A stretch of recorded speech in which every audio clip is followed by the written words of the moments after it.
Day 26. They always come back. So, I was doing some thinking.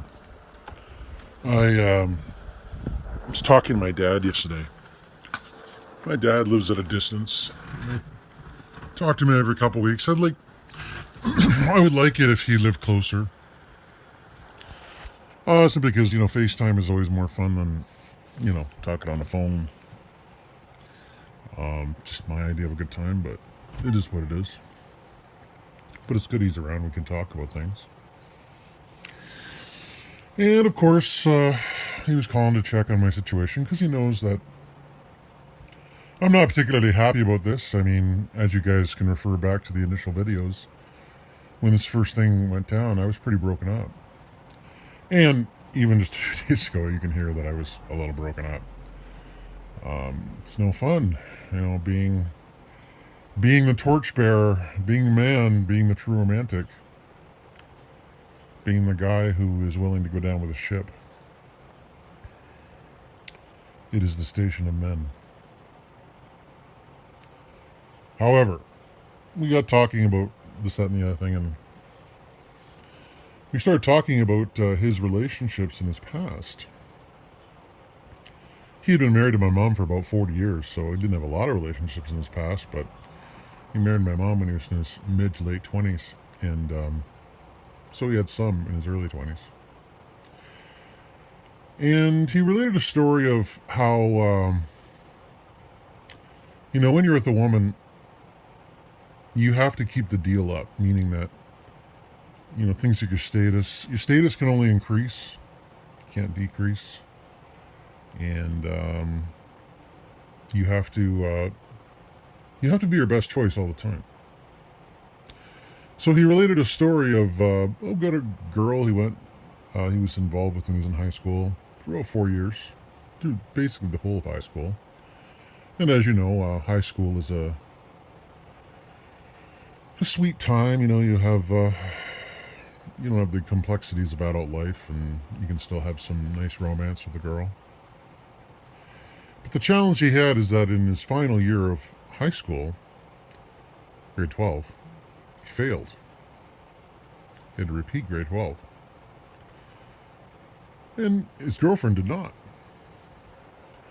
So initially it was fine enough, and, the new year began, and he went to high school, but she went and got a job at her father's factory. Well, fast forward, and she had more money than he did. He was talking about this, she could do more things than he could do, and she would do things like borrow his car and when he was at school.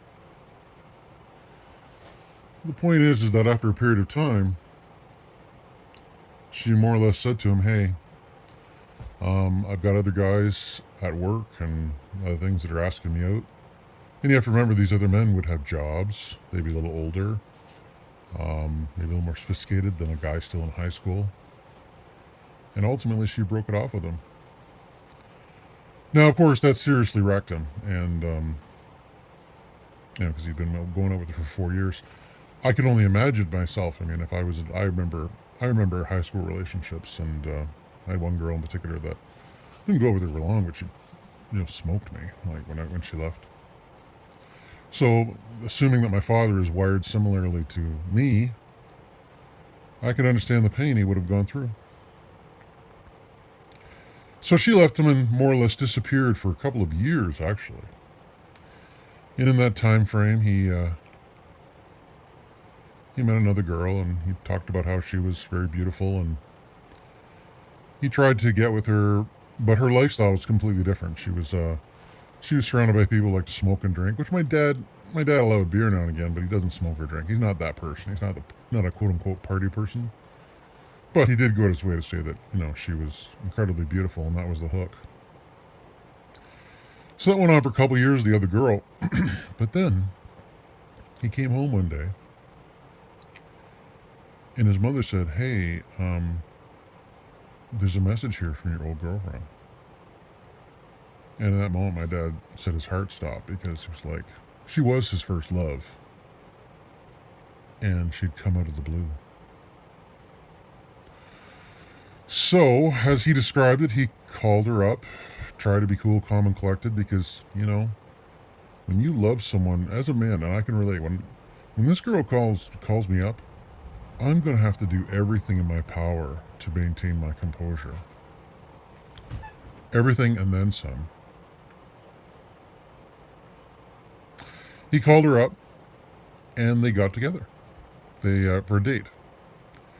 They had dinner. They went down to a park near where he lives, and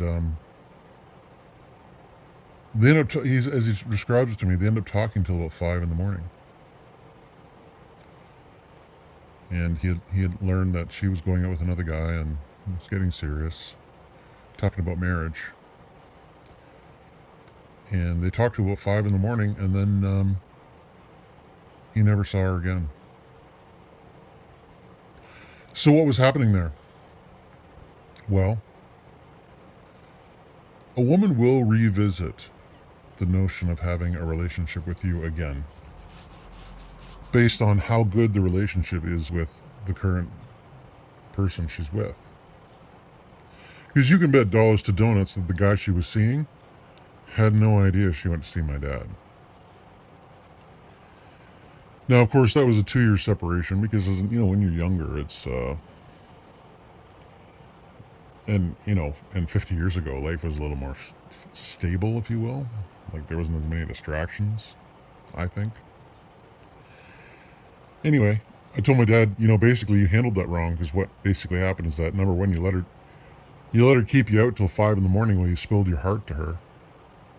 And then she left because a woman does not want you to spill your heart to her. She doesn't want you to tell her you love her. She does not want her to tell. I mean, you can, and they'll tell you with their mouth that's what they want, but they want you to be better than them and to not give a shit. And so, essentially in that moment, and he didn't know any better, but he failed. By letting her keep him out till 5 in the morning, he probably talked about how much fun they had and how much he loved her and all that shit. And the reality is that first love he had, on that day, he could have turned it around. Instead of being her emotional tampon and just letting it hang out.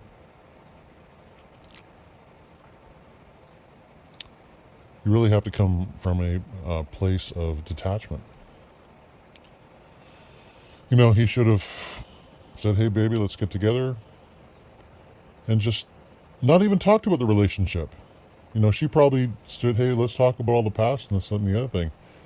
And the minute he started talking about that would bring up bad feelings. And a woman, when she thinks about you, only wants to feel good feelings. So, as I said, I'm very confident that at some point my girl's going to reach out. I would like it if it would be better sooner than later because, let's face it, it's, how much of a break do you need? As I told you, it's good that she didn't reach out within the first week, or the second week, the third week, or even now we're in the 4th week. But, if we go to 6, 7, 8, probably ideal. Because when she does reach out, be like, hey baby, let's, great to hear from you, let's get together. Have her come over. I'm going to set up a few things that are good memories. Like maybe, because we took a lot of video and stuff like that, so I'll put I'll make a highlight reel or something. I won't make it, I'll just make it look like it's random. Hang out, as Corey Wayne says, hang out, have fun, hook up. Because at that point when she reaches out to me, she likely will still be seeing another guy, if she is. I mean, there is a possibility she's not. And that would be great. But on the flip side, if she is, it's good too because he's not going to be me. I'm a great singer, very great comedy. I've already gone to length, guys, to talk to you about how the connection I felt we had because we were always laughing, joking, and I don't know anybody who had a relationship like we did. But he'll either fuck up by starting to make mistakes that were worse than me. I hope he does. And she'll be coming to see me to see who's better. Because she'll have a notion she can get back with me, which will partially be true, but I'm going to have to be a little, when she first reaches out, I'm not going to take the call. I'll let it sit for a bit. Maybe I'll call her the next day, or maybe she'll call me the next day, or if she sends a text, maybe I'll respond in a day, be real laissez-faire.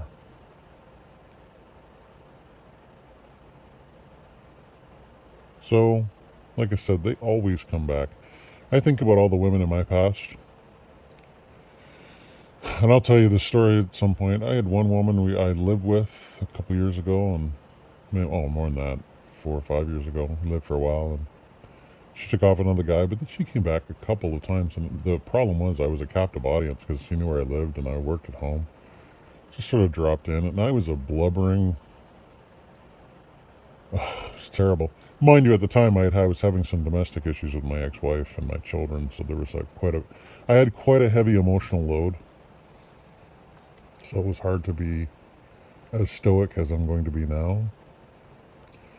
But I've run through all my relationships. But the only relationship where the woman, she did come back for a little bit, but then I became a little bit stalkerish from the standpoint that I went to her work and, hey babe, we got to work this out. And she didn't like that very much. And I think, and her family got wind of that, and there was even threats of calling a lawyer. So, or, getting a court order. So it's not that I was doing anything, I'd showed up at her work once, or not at work. She was getting a massage, and I went there and waited for her to come out because I wanted to connect with her personally, and that was a mistake for sure.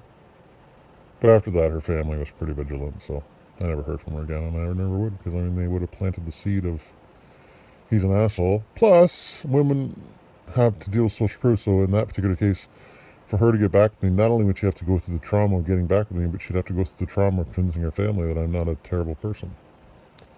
Which most women, they're going to take the path of least resistance. So currently, in regard to the relationship with my girl, I don't have that.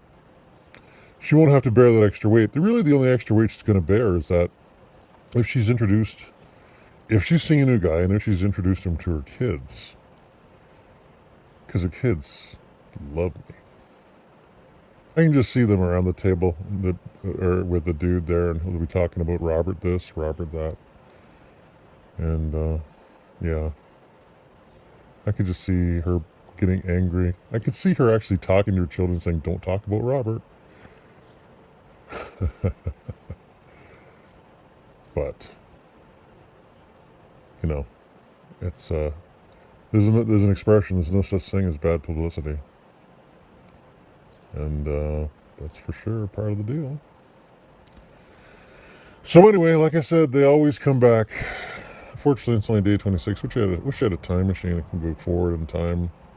I don't know, 3 weeks, 4 weeks. But our Iceland trip is still booked, so I'd love to go. That goes. I think it's going to be crazy if she calls me or if she gets in touch in mid-July. She may not be, like, hey, let's get back together now. But I think I'm going to try and set it up, let's secretly go on our trip. Tell everybody it's a business trip. And we'll meet at the airport. That would be awesome. Because then we could go away and fix everything up. And then we got back, it would be sunshine and roses.